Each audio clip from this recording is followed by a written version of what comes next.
Setelah kejadian di rumah sakit lama, Nadia menerima surat pemindahan tugas. Ia tidak banyak bertanya. Pihak manajemen menyebutnya sebagai penyesuaian rutin. Rumah sakit barunya lebih kecil, terletak di kota satelit yang tidak terlalu ramai. Bangunannya hanya 4 lantai, dikelilingi pohon rindang dan pagar rendah. Dari luar tidak ada yang aneh, bersih dan terawat. Nadia datang lebih awal untuk orientasi.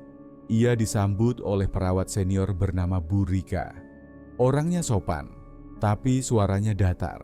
Wajahnya nyaris tanpa ekspresi. Di sini pasiennya kebanyakan lansia. Banyak yang sudah tidak punya keluarga. Kita bukan rumah sakit besar, jadi semuanya serba terbatas. Tapi selama kerja sesuai prosedur, tidak akan ada masalah, kata Bu Rika sambil berjalan menyusuri lorong. Lantai dasar digunakan untuk administrasi dan IGD kecil. Lantai 2 dan 3 untuk rawat inap. Nadia bertugas di lantai 3, bagian perawatan umum. Lantai 4 tidak disebutkan. Lantai atas dipakai untuk penyimpanan, ucap Bu Rika singkat saat ditanya. Nadia sempat melihat lift menuju lantai 4 tidak memiliki tombol yang aktif. Tangga darurat ke arah atas juga digembok dari luar. Ia menganggapnya hal biasa, mungkin memang tidak dipakai. Hari-hari awal berjalan lancar. Pasien-pasien yang ia rawat cukup tenang. Beberapa mengalami demensia ringan. Sisanya hanya butuh perawatan rutin. Suasana rumah sakit tidak seramai tempat sebelumnya. Malam hari, lorong tampak kosong. Hanya suara langkah sesekali terdengar dari staf yang lewat. Meski begitu, Nadia merasa ada yang berbeda. Beberapa staf terlihat enggan berlama-lama di koridor belakang. Jika tugas malam, mereka lebih sering duduk berkumpul di ruang staf dan menghindari jalan sendiri. Nadia tidak langsung menaruh curiga. Ia berpikir itu hanya karena lokasi rumah sakit yang agak terpencil. Tapi kesan itu berubah saat ia berbincang dengan Pak Surya, petugas keamanan Paruhbaya yang sering ronda malam. Dulu pernah ada kejadian di sini, katanya pelan, tapi sudah lama sekali. Nadia menatapnya. Kejadian apa? Pak Surya mengangkat bahu. Saya juga nggak tahu pasti, tapi setelah itu lantai 4 dikosongkan. Nadia terdiam, ingatannya melayang ke rumah sakit sebelumnya. Sosok yang muncul diam-diam, petunjuk samar, dan perasaan bersalah yang tidak pernah diceritakan siapapun. Ia berharap itu tidak terulang lagi. Tapi firasatnya mengatakan sebaliknya. Ketika pulang malam itu, ia sempat menoleh ke atas. Jendela lantai 4 tertutup tirai. Namun salah satu bilik tampak lebih gelap dari yang lain. Ia tidak melihat apa-apa, tapi merasa sedang dilihat. Nadia mulai terbiasa dengan rutinitas di rumah sakit cabang itu. Ruangan rawat inap tidak terlalu banyak. Sebagian besar dihuni pasien usia lanjut. Ada yang masih bisa bicara dengan lancar. Ada pula yang lebih sering diam dan menatap keluar jendela. Salah satu pasien bernama Pak Tarman. Laki-laki tua dengan tubuh kurus dan suara serak. Ia sering memanggil Nadia hanya untuk sekadar bercerita. Topiknya berulang, kadang tentang anaknya yang tak pernah datang, kadang tentang mimpi buruk yang ia alami. Tempat ini aneh, Mbak, katanya suatu sore sambil menatap langit dari balik ranjang. Kalau malam, suka kedengeran orang naik tangga, padahal katanya lantai atas kosong. Nadia menanggapi dengan tenang. Mungkin suara dari pipa, Pak, atau dari luar. Pak Tarman hanya tersenyum tipis. Mungkin beberapa pasien lain juga punya kebiasaan aneh. Ada ibu-ibu yang setiap malam memindahkan kursi di dekat pintu, seolah menutup sesuatu. Ketika ditanya alasannya, ia hanya menjawab, biar nggak masuk, namun tak pernah menjelaskan apa yang dimaksud. Di antara para staf, Nadia makin sering berinteraksi dengan Bu Rika. Ia cukup tegas, tapi jarang berbicara panjang. Setiap kali ditanya soal masa lalu rumah sakit, jawabannya selalu singkat atau dihindari. Sementara Pak Surya, satpam yang sering berjaga malam, cenderung lebih terbuka. Ia senang mengobrol, jika sedang duduk di pos depan. Wajahnya lelah, tapi sorot matanya tajam. "Kalau ada apa-apa, Mbak jangan ragu bilang ya," ujarnya. "Tempat ini tenang, tapi kadang, ya gitu deh. Ada waktunya sepi, itu malah bikin orang mikir macem-macem." Di sela rutinitas, Nadia juga mulai hafal nama-nama pasien. Ada satu yang menarik perhatiannya, seorang nenek bernama Bu Wati. Usianya sudah lebih dari 70. Wajahnya cerah, senyumnya hangat. Tapi sorot matanya selalu seperti menyimpan sesuatu. Saat Nadia mengganti infusnya, Bu Wati menggenggam tangannya dengan erat. "Jangan ke atas, Nak," bisiknya pelan. Nadia terdiam. "Maksudnya lantai 4, Bu?" Bu Wati tidak menjawab. Ia hanya menatap Nadia lama, lalu melepaskan genggamannya. Setelah itu, ia membalikkan badan dan tidak berbicara lagi sampai malam. Keesokan harinya, Nadia mencoba menanyakan hal itu kepada Bu Rika. Tapi Bu Rika justru mengubah topik pembicaraan. Bu Wati kadang suka bicara yang aneh-aneh. Mungkin efek obat, gak usah dipikirkan. Namun kalimat singkat itu justru membuat Nadia semakin penasaran. Kenapa setiap orang yang tahu tentang lantai atas memilih diam? Beberapa kali Nadia berdiri di depan pintu tangga menuju lantai 4. Gembok tua masih menggantung di sana. Tidak ada suara, tidak ada apa-apa. Tapi rasa penasaran itu semakin kuat, seperti ada sesuatu yang memang sedang menunggu untuk ditemukan. Jadwal malam itu cukup sepi. Hanya 2 pasien yang membutuhkan pengawasan ketat. Sisanya sudah tidur lebih awal, termasuk Bu Wati. Lorong tampak kosong. Lampu-lampu menyala redup, seperti biasa saat piket malam. Nadia mencatat kondisi pasien, lalu berjalan perlahan menuju ruang perawat. Ia sempat berhenti di dekat tangga darurat. Tempat gembok tua masih tergantung di pintu menuju lantai atas. Langkahnya terhenti saat mendengar suara ketukan. Pelan, teratur.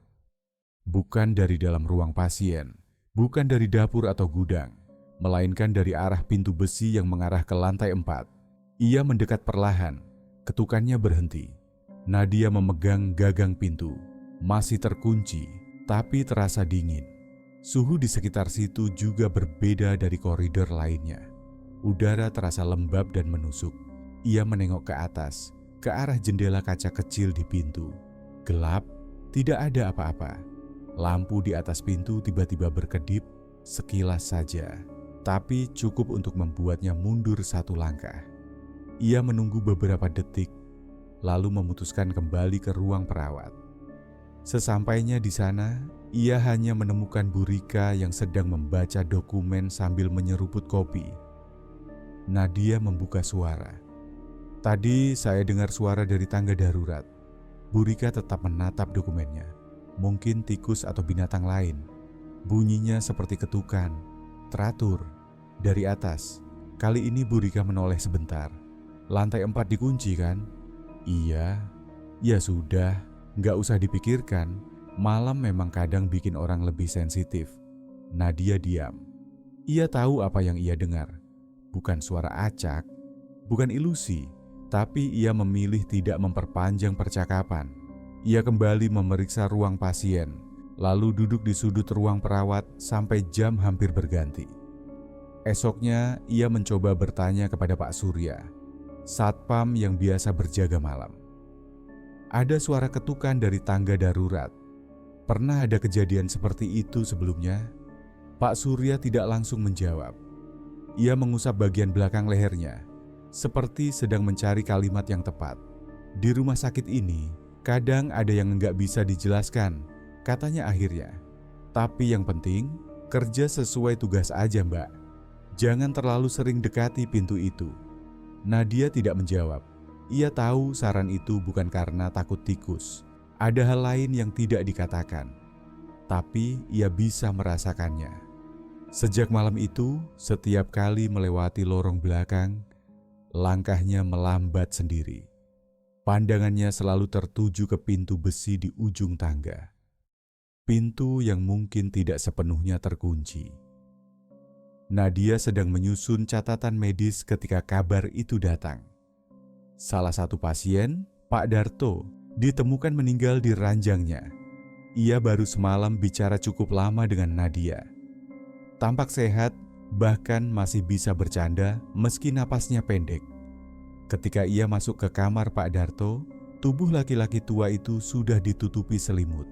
Seorang dokter umum dan 2 perawat senior berdiri di sampingnya. Wajah mereka tenang seperti sudah terbiasa. "Gagal jantung," ucap dokter tanpa ragu. Usianya juga sudah lewat 75. "Bisa kapan saja." Nadia mengangguk pelan, tapi pikirannya menolak menerima penjelasan itu sepenuhnya.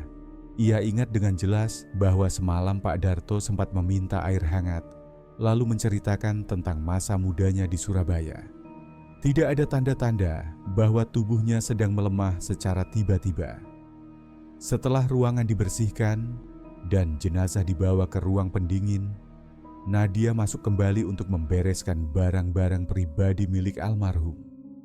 Ia menemukan beberapa pakaian, sebuah dompet, dan 1 kotak kecil berisi surat yang belum sempat dikirim. Ketika membuka kancing baju terakhir yang dikenakan Pak Darto, Nadia sempat melihat sesuatu yang membuatnya diam beberapa detik. Ada bekas seperti jari di leher.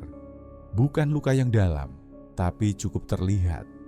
Ia menunjukkannya pada salah satu perawat yang sedang membersihkan ranjang. Itu cuma bekas tidur miring. Bisa juga karena kulitnya rapuh, jadi gampang membentuk jejak, ujar perawat itu sambil terus bekerja. Namun Nadia tetap merasa ada yang janggal. Bekas itu terlalu simetris, seperti bekas tangan yang mencengkeram, bukan tekanan karena posisi tidur. Ia tidak berkata apa-apa lagi dan hanya mencatat temuan itu dalam laporan malamnya. Ketika keluar dari ruangan, Nadia bertemu Bu Wati yang sedang duduk sendiri di kursi lorong. Tatapannya lurus ke depan. "Dia datang lagi ya," gumam Bu Wati lirih. Nadia berhenti melangkah. "Bu Wati maksud siapa?"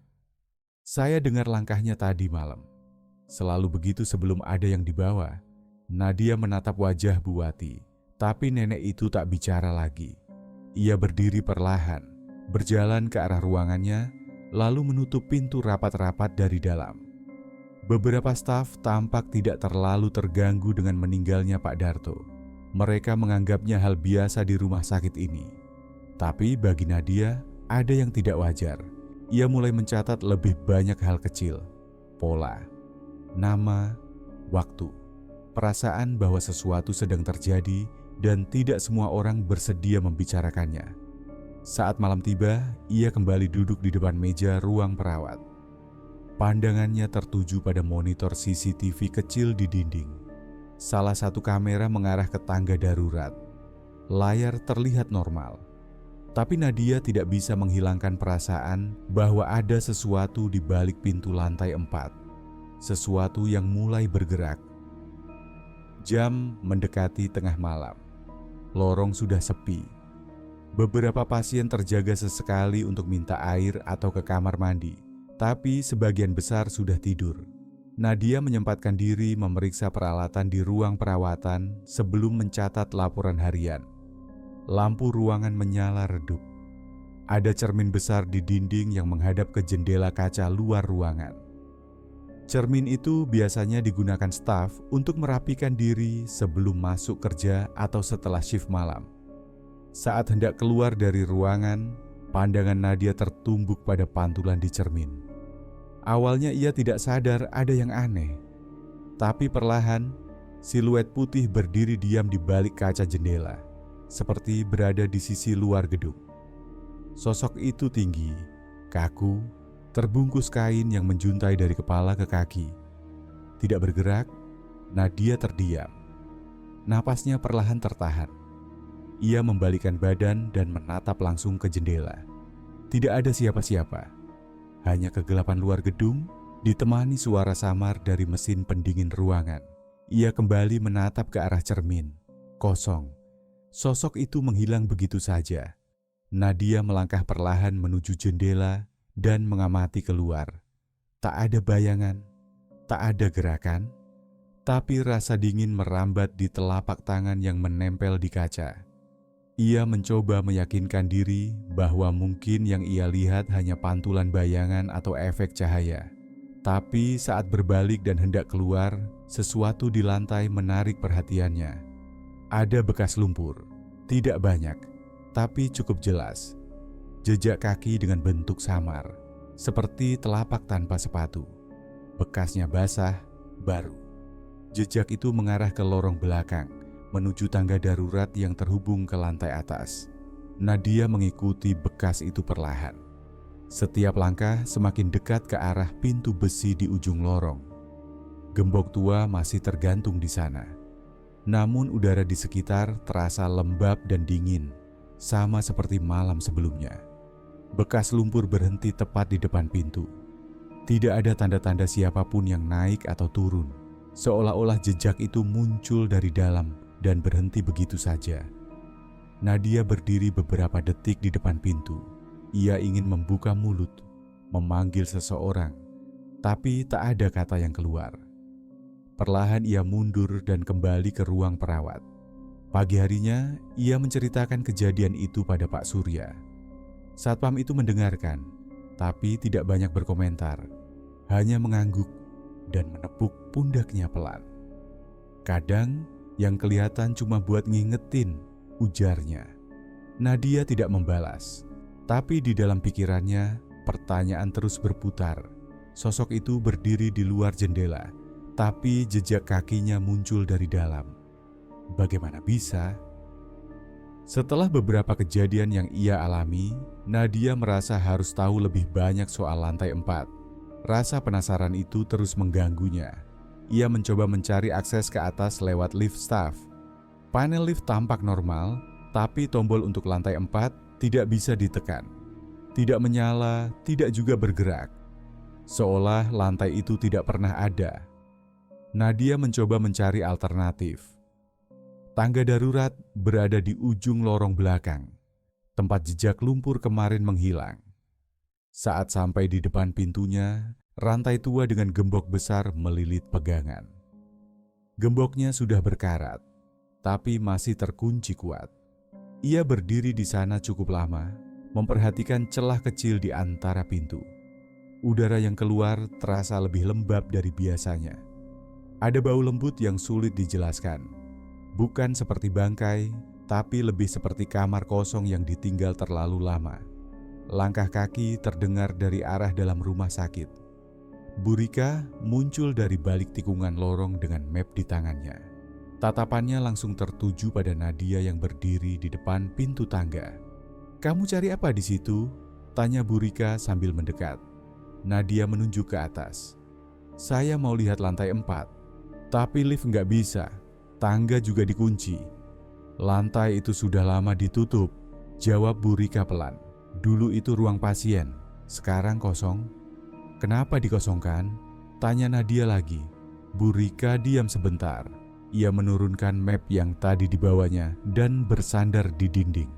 "Waktu saya baru kerja di sini masih dipakai, tapi sering rusak, bocor, listrik mati, pasien sering pindah ke bawah. Akhirnya ditutup."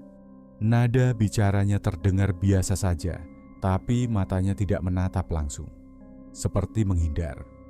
"Kalau sudah ditutup, kenapa aksesnya nggak dicabut sekalian?" Nadia mencoba mendorong lebih jauh, karena rumah sakit ini nggak punya dana besar. Banyak yang ditunda-tunda, tapi lebih baik jangan sering ke sini. Apalagi malam-malam, ucap Burika sambil menatap rantai dan gembok di pintu tangga. Nadia mengangguk.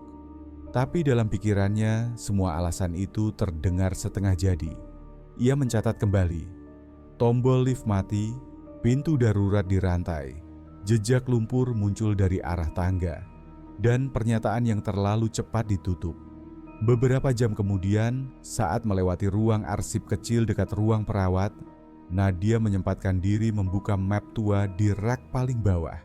Kebanyakan berdebu dan tidak berlabel jelas. Ia menemukan beberapa catatan kamar lama, tapi tidak ada yang menyebut lantai 4 secara spesifik, seolah lantai itu hilang dari dokumen resmi. Sebelum meninggalkan ruang arsip, ia sempat melihat sesuatu di balik rak besi. Selembar kertas terselip rapi. Ia belum membukanya. Belum saatnya. Tapi satu hal makin pasti. Lantai 4 menyimpan sesuatu yang ingin dilupakan orang-orang lama. Nadia kembali memikirkan kematian mendadak salah satu pasien lansia beberapa hari lalu. Ia ingat betul pasien itu sempat tertawa dan mengobrol sebelum malam datang. Keesokan harinya, tubuhnya sudah terbujur kaku di ranjang. Diagnosis resmi, gagal jantung. Rasa penasaran belum hilang. Nadia membuka komputer di ruang perawat, lalu masuk ke sistem data rumah sakit. Ia mengetik nama pasien itu, tapi hasilnya kosong. Tidak ada data, tidak ada riwayat masuk. Bahkan nama pasien itu tidak muncul di daftar kunjungan terakhir. Ia mencoba mencarinya lewat file manual di laci, tapi tidak menemukan apapun. Semua data menghilang, seolah pasien itu tidak pernah dirawat di sana. Padahal ia masih ingat jelas memasukkan data vitalnya malam sebelum meninggal. Saat sedang membolak-balik map kosong, Pak Surya masuk sambil membawa termos kecil. Ia memperhatikan wajah bingung Nadia, lalu duduk di kursi sebelahnya. "Kehilangan sesuatu, Mbak?" tanyanya pelan. Nadia mengangguk. Pasien lansia yang meninggal kemarin, filenya nggak ada. Bahkan di sistem pun hilang. Pak Surya diam beberapa detik, lalu berkata lirih, "Bukan pertama kali, dulu juga pernah. Lebih dari satu." "Hilangkan datanya?" tanya Nadia. Pak Surya menatap ke arah pintu, memastikan tak ada orang lewat. "Mereka bilang mati wajar, tapi saya yang jaga malamnya. Saya lihat sendiri pasien itu kejang dulu, kayak sesak, matanya terbuka lebar." "Lalu kenapa nggak dicatat?" tanya Nadia makin serius. Pak Surya mengangkat bahu. "Waktu itu saya lapor, tapi nggak digubris. Besoknya file hilang. Dokternya bilang jangan tanya macam-macam. Saya cuma satpam. Kalau saya ngotot, bisa dianggap ganggu sistem rumah sakit." Nadia menatap layar komputer yang kosong. Hanya ada tampilan standar dan jadwal piket harian. Semua data seolah dipaksa lenyap. Pak Surya melanjutkan, "Ada juga yang katanya pernah dirawat di lantai 4. Tapi pas dicek, nggak ada. Mereka bilang itu kamar kosong, cuma tempat simpan barang. Tapi orang-orang lama tahu, dulu ada ruangan khusus di atas." "Pasien apa?" tanya Nadia. "Yang sudah nggak punya keluarga, yang dibilang nggak punya harapan. Dulu banyak yang datang dari rumah sakit besar di pusat. Katanya dipindah buat tenang. Tapi nggak semua tenang, Mbak." Nadia menyimpan semua informasi itu dalam kepalanya. Ia belum tahu kemana harus membawa kecurigaan ini. Tapi ada satu hal yang makin jelas. Rumah sakit ini pernah menyembunyikan sesuatu. Dan sekarang apa yang disembunyikan itu mulai muncul kembali. Nadia berjalan pelan menyusuri lorong menuju bangsal. Lampu-lampu di atas kepala menyala redup. Suasana rumah sakit lebih senyap dari biasanya. Beberapa pasien sudah tertidur, dan hanya suara langkah kakinya sendiri yang terdengar di lantai. Ia berhenti di depan kamar pasien yang baru, mengisi catatan, memeriksa infus, memastikan semuanya stabil. Saat membalik badan hendak kembali ke ruang perawat, matanya terpaku ke ujung lorong. Di sana berdiri sosok putih. Diameter tidak bergerak. Siluet tinggi itu dibalut kain kafan kusam. Kainnya tidak bersih, seperti sudah lama menempel di tubuh. Wajahnya tidak terlihat jelas, tapi Nadia bisa merasakan sorotan tatapannya. Tidak melotot, tidak menyeramkan, hanya menatap. Lalu tangan kanan sosok itu terangkat perlahan. Jari-jari yang terbungkus kain menunjuk lurus ke arah tangga darurat, arah menuju lantai 4. Nadia tidak bisa bergerak, tubuhnya terasa berat. Matanya tetap menatap ke depan, sampai sosok itu perlahan memudar begitu saja. Tidak menghilang dalam sekejap, tapi perlahan, seolah berjalan mundur ke dalam bayangan lorong dan lenyap. Ia berdiri cukup lama sebelum akhirnya kembali ke ruang perawat. Di sana, Bu Rika sedang duduk menulis laporan. Saat Nadia duduk tanpa berkata apa-apa, Bu Rika melirik sebentar. "Mukamu pucat," katanya singkat. Nadia tidak menjawab. Dalam pikirannya, sosok itu bukan sekadar hantu yang tersesat.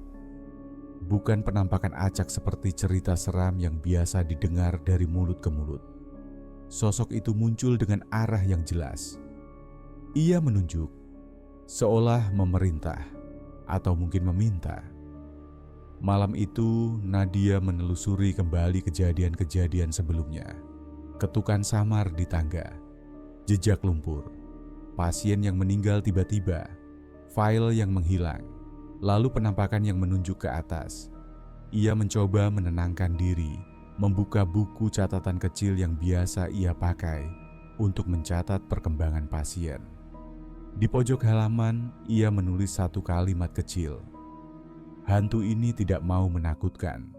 Dia ingin aku tahu sesuatu." Nadia belum bisa melupakan penampakan di lorong semalam. Wajah pocong itu tak terlihat, tapi arah jari yang menunjuk ke atas terus mengganggunya. Ia merasa seperti diminta mencari sesuatu. Saat sedang membantu membersihkan ruang peralatan dekat area laundry, Nadia tak sengaja melihat tumpukan map tua di rak bawah lemari besi. Map-map itu sudah kotor dan sebagian lembab, seperti sudah lama tidak disentuh. Ia membuka salah satunya dan menemukan lembar daftar pasien. Sebagian nama terasa asing, tapi di bagian catatan kecil di pojok halaman, beberapa detail membuatnya terdiam. Beberapa pasien disebut meninggal mendadak. Tidak disebutkan sebab medis yang jelas. Tanggalnya pun berdekatan. Semuanya dalam rentang waktu 2 tahun lalu. Nadia mengambil beberapa lembar dan membandingkan dengan data digital yang biasa ia akses. Hasilnya nihil. Tidak ada nama-nama itu di sistem. Ia membaca lebih teliti. Tertulis siapa perawat dan dokter yang menangani masing-masing pasien. 2 nama muncul berulang kali, Rika S. dan Dr. Wicaksono. Napas Nadia tertahan. Ia tahu Bu Rika sudah lama bekerja di rumah sakit ini, tapi keterlibatan Dr. Wicaksono membuatnya bingung. Selama ini, dokter itu tampak tenang, bijak dan dihormati. Ia tidak pernah tampak kasar atau menunjukkan perilaku aneh. Nadia memotret beberapa halaman dengan ponselnya, lalu menyimpan map itu kembali. Saat hendak keluar dari ruang laundry, ia bertemu Bu Rika yang baru saja lewat sambil membawa linen kotor. Tatapan wanita tua itu menajam saat melihat tangan Nadia yang masih memegang ponsel. "Nyari apa di dalam?" tanya Bu Rika sambil tersenyum tipis. "Cuman bantu beresin rak bawah, Bu. Banyak yang berdebu," jawab Nadia cepat. Bu Rika tak menjawab. Ia hanya mengangguk pelan dan berjalan pergi. Tapi dari cara pandangnya, Nadia merasa sudah menimbulkan kecurigaan. Malamnya, Nadia duduk di ruang perawat sambil memandangi foto-foto lembar catatan tadi. Ia mulai menyusun pola. Siapa yang merawat, kapan mereka meninggal, dan bagaimana semuanya hilang dari sistem. Ia mencatat beberapa nama di buku kecilnya, dan di bawahnya ia menulis. Nama-nama yang dihapus tidak pernah benar-benar hilang. Pikirannya mulai mengarah ke lantai 4. Apakah para pasien itu pernah dirawat di sana sebelum meninggal? Apakah semua ini sengaja ditutupi? Satu hal makin jelas, sosok yang muncul bukan sekadar hantu penasaran. Ia mungkin bagian dari keadilan yang tertunda. Nadia datang lebih awal ke ruang kepala cabang rumah sakit. Ia membawa salinan foto-foto dan catatan pasien yang namanya tidak tercantum di sistem digital. Kepalanya dipenuhi pertanyaan. Ia tidak tahu pasti apa yang akan terjadi, tapi merasa harus menyampaikan semuanya. Di ruang kerja, Dr. Wicaksono menyambut dengan wajah datar.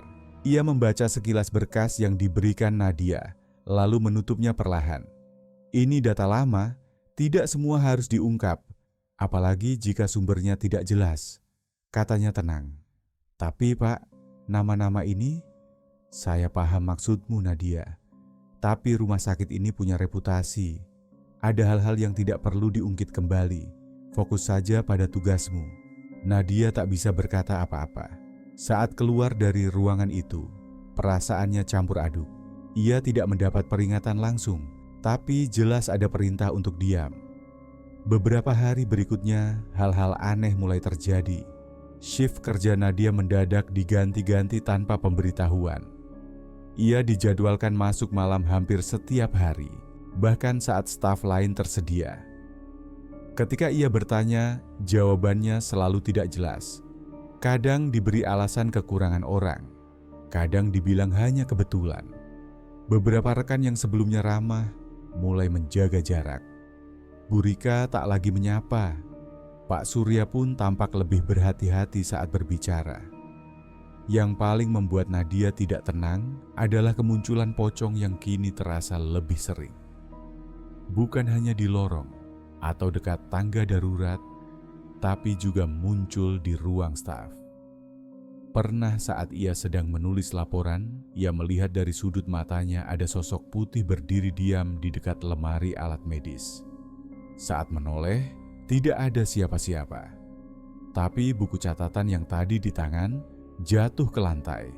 Tangannya dingin, seperti baru menyentuh sesuatu yang basah dan membeku. Nadia semakin yakin bahwa ini bukan sekadar gangguan biasa. Sosok itu muncul karena ada sesuatu yang belum selesai. Bukan untuk menakut-nakuti, tapi untuk menunjukkan sesuatu.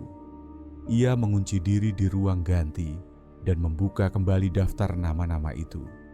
Ia membaca satu persatu sambil mencoba mengingat kembali setiap pasien lansia yang pernah ia lihat sejak tiba di sini. Beberapa wajah seperti familiar, tapi ia tidak yakin karena tidak semua sempat berbicara dengannya. Malam terasa lebih panjang sejak itu. Bukan karena jam kerja, tapi karena beban yang semakin berat. Nadia tahu, semakin ia mendekati kebenaran, semakin besar risiko yang harus ia hadapi. Namun dalam hatinya, ia sudah memilih. Ia tidak akan berhenti di tengah jalan. Bukan hanya karena pocong itu terus muncul, tapi karena rasa bersalah mulai tumbuh. Jika ia diam, apa bedanya ia dengan mereka yang menutup-nutupi kebenaran? Nadia menunggu sampai jam menunjukkan pergantian shift malam. Rumah sakit mulai sepi dan sebagian lampu lorong dipadamkan. Ia berdiri dekat pintu tangga darurat, menatap rantai tua yang selama ini menghalanginya menuju lantai 4. Pak Surya muncul membawa senter kecil dan kunci. Ia tidak berkata banyak, hanya mengangguk singkat lalu membuka rantai yang melingkar di gagang pintu. Suara kunci yang diputar pelan membuat detak jantung Nadia terasa makin cepat. Tangga menuju lantai 4 gelap dan berdebu. Bau apek langsung menyeruak. Langkah kaki mereka terasa berat karena karpet tua yang mulai sobek dan lembab. Tidak ada suara selain gesekan sepatu mereka sendiri. Sampai di atas, Pak Surya menyorotkan senter ke lorong. Cat tembok banyak yang mengelupas. Beberapa lampu masih terpasang, tapi tak ada yang menyala. Ruangan perawatan terbuka di sisi kiri lorong. Nadia melangkah masuk. Ruangan itu penuh ranjang besi dengan kasur tipis, sebagian besar dilapisi kain plastik yang sudah menguning. Laci-laci terbuka, beberapa masih berisi peralatan medis lama yang berkarat. Di sudut ruangan ada rak kayu dengan map-map lusuh yang sudah dipenuhi jamur. Sinar senter Pak Surya terhenti pada satu ranjang yang lebih besar dari yang lain. Di atasnya tergantung label pasien yang masih utuh. Tulisannya pudar, tapi masih bisa terbaca. Rahmat S. Nadia mendekat. Kasur itu kosong, tapi ada bekas tekanan di bagian tengahnya, seperti baru saja diduduki seseorang. Di lantai di samping ranjang, ada jejak lumpur yang memanjang, bentuknya mirip seretan kaki yang dibungkus sesuatu. Pak Surya memalingkan wajah. Dulu, katanya pasien di sini cuma yang enggak punya harapan. Tapi banyak yang aneh, ada yang sehat, lalu besoknya meninggal, banyak juga yang enggak dicatat. Nadia mengambil label itu dan membawanya lebih dekat ke cahaya.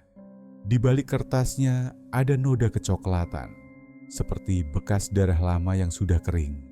Matanya menyapu sekeliling ruangan. Ia merasa seperti sedang dilihat.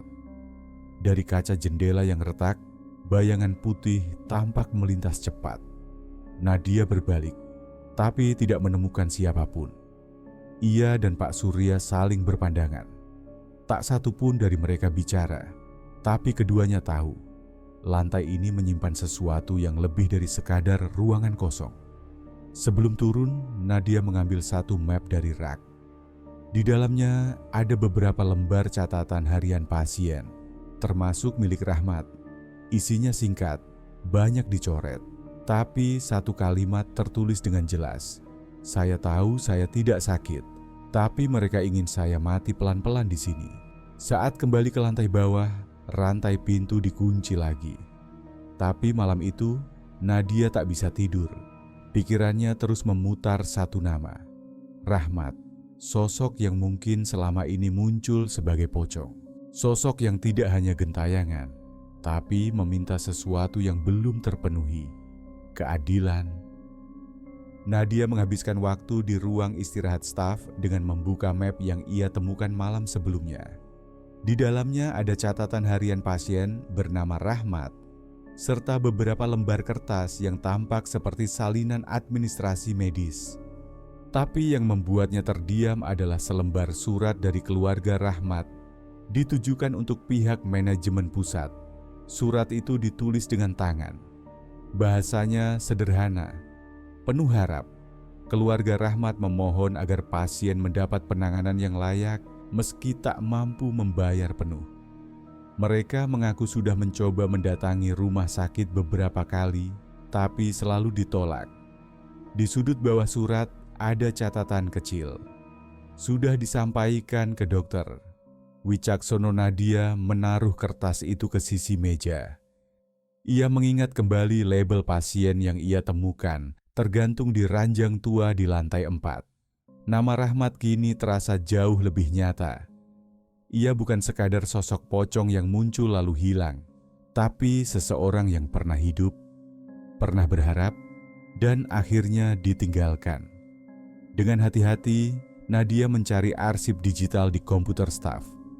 Ia memasukkan nama Rahmat beberapa kali, tapi hasilnya selalu nihil. Tidak ada pasien dengan nama itu yang tercatat dalam sistem.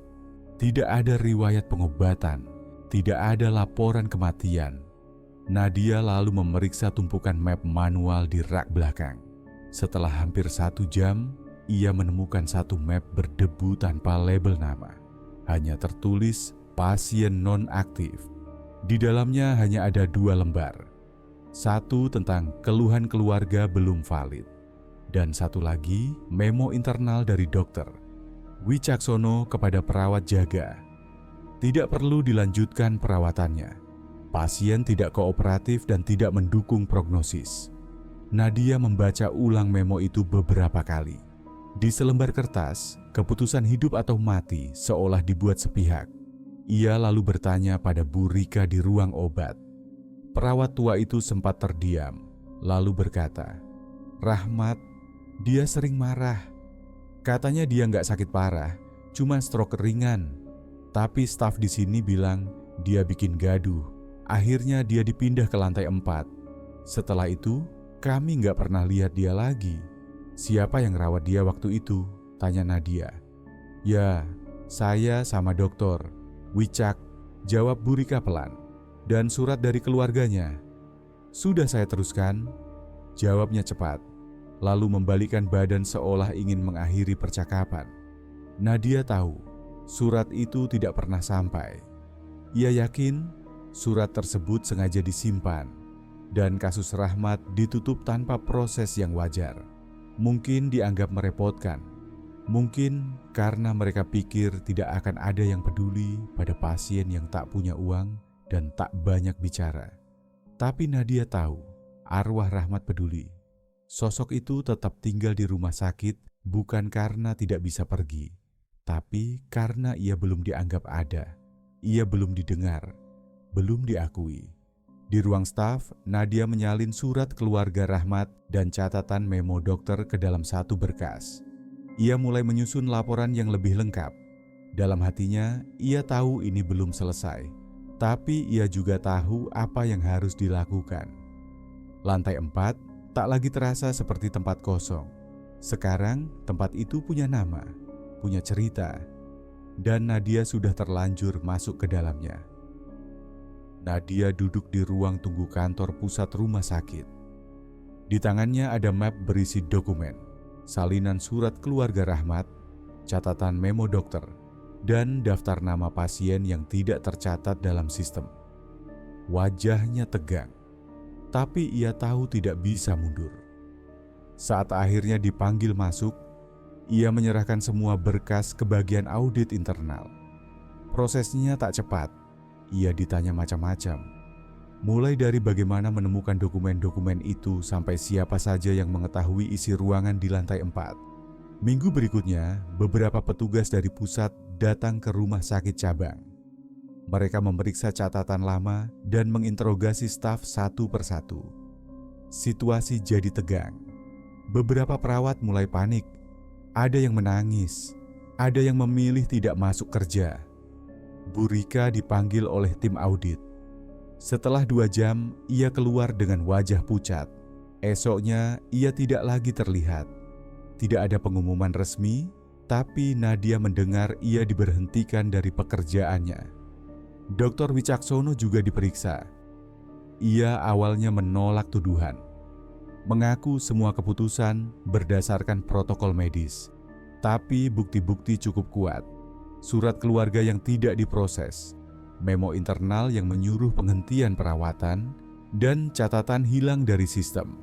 Dalam waktu 2 minggu, jabatannya diturunkan. Ia dipindahkan dari rumah sakit cabang dan disebut sedang dalam proses penyelidikan hukum. Setelah itu, suasana di rumah sakit mulai berubah. Beberapa staf yang selama ini diam mulai berani bicara. Seorang perawat mengaku pernah disuruh membuang berkas pasien ke tempat sampah. Seorang staf administrasi menunjukkan file lama yang sebelumnya ia sembunyikan karena takut. Ada juga keluarga pasien yang datang ke rumah sakit. Mereka mendengar kabar dari media lokal yang mulai meliput. Beberapa di antara mereka mengenali nama Rahmat. Mereka bilang pernah satu ruangan. Ada yang ingat Rahmat minta tolong karena tidak diberi makan 2 hari. Salah satu keluarga bahkan membawa salinan surat protes yang tak pernah dibalas. Isinya hampir sama dengan milik keluarga Rahmat. Nadia menyadari kasus ini bukan hanya soal satu arwah gentayangan, tapi tentang kesalahan sistematis yang selama ini ditutup-tutupi. Arwah Rahmat hanya menjadi perwujudan dari semua yang tidak sempat bersuara. Ketika ia berjalan melewati tangga menuju lantai 4, rantai pintu darurat sudah dilepas. Ruangan-ruangan tua masih kosong, tapi tidak lagi terasa menekan. Udara di dalamnya lebih ringan, seperti sudah ada yang berubah. Nadia berdiri di depan ranjang Rahmat. Ia menatap label nama yang masih tergantung. Sudah. Ya, aku udah ngomongin semuanya, ucapnya pelan. Ia tidak tahu apakah arwah Rahmat mendengar. Tapi malam itu, tidak ada lagi ketukan. Tidak ada bayangan di kaca. Tidak ada sosok yang menunjuk. Yang tersisa hanya ruang kosong dan keheningan yang tidak lagi menakutkan. Lampu lorong lantai 4 masih redup, tapi tidak lagi berkedip. Udara dingin tetap terasa, namun tidak menusuk seperti sebelumnya. Nadia berjalan pelan melewati ruangan-ruangan kosong. Di ujung lorong, ia berhenti. Ranjang tua yang pernah dipakai Rahmat masih di tempatnya. Spray berdebu, label nama menggantung di ujung ranjang. Di depan ranjang itu, sosok pocong berdiri. Kali ini tidak menunjuk, tidak bergerak, tidak ada tanda bahwa ia marah atau meminta sesuatu. Ia hanya berdiri, menghadap ke arah ranjang, seolah sedang melihat masa lalunya sendiri. Nadia tidak berkata apa-apa. Ia hanya berdiri beberapa langkah di belakang, menunggu. Dalam diam, ia menyadari ini bukan lagi tentang rasa takut. Ini tentang perpisahan. Beberapa detik kemudian, pocong itu perlahan melangkah mundur. Gerakannya lambat, seperti tidak ingin terburu-buru. Lalu tanpa suara, tubuhnya menghilang di tengah lorong. Tidak ada angin, tidak ada perubahan cahaya. Hanya ruang kosong yang tersisa. Nadia menarik napas pelan. Untuk pertama kalinya sejak datang ke rumah sakit cabang ini, ia merasa lorong itu tidak mengancam. Tidak ada tekanan di dadanya. Tidak ada rasa gelisah seperti biasanya saat berada di dekat tangga darurat. Keesokan harinya, Nadia bertugas seperti biasa. Bangsal terasa lebih ringan. Beberapa pasien yang sebelumnya sering mengigau, kini tidur lebih tenang. Perawat-perawat muda tidak lagi menghindari melewati lorong belakang. Bahkan Pak Surya terlihat lebih santai saat patroli malam. Bu Rika tidak pernah kembali. Dr. Wicaksono belum ada kabar baru, tapi proses hukum masih berjalan. Beberapa staf lain masih menjalani evaluasi. Manajemen pusat mengirim tim pengganti untuk sementara. Meski semua berjalan normal, Nadia tahu rumah sakit ini tidak akan benar-benar sama lagi. Tidak ada lagi yang bisa menyembunyikan hal-hal yang dulu dianggap sepele. Dan tidak ada lagi ruang di mana suara pasien bisa diabaikan begitu saja. Sebelum pulang, Nadia sempat kembali ke lantai 4. Ia berdiri sebentar di depan ranjang Rahmat. Label nama masih di sana, tapi tidak terasa menyeramkan. "Sudah cukup ya," bisiknya. Ia mematikan lampu dan menutup pintu. Malam itu, langit mendung. Tapi Nadia tidak terburu-buru pulang. Ia berjalan santai melewati lorong rumah sakit, melewati bangsal yang kini terasa lebih terang. Tidak ada ketukan, tidak ada suara aneh, tidak ada bayangan di jendela. Yang ada hanya ruang tenang dan perasaan bahwa sesuatu yang lama tertunda akhirnya diselesaikan. Terima kasih telah menonton video ini. Jangan lupa untuk like, komen, dan subscribe, serta nyalakan notifikasi agar tidak ketinggalan video-video selanjutnya.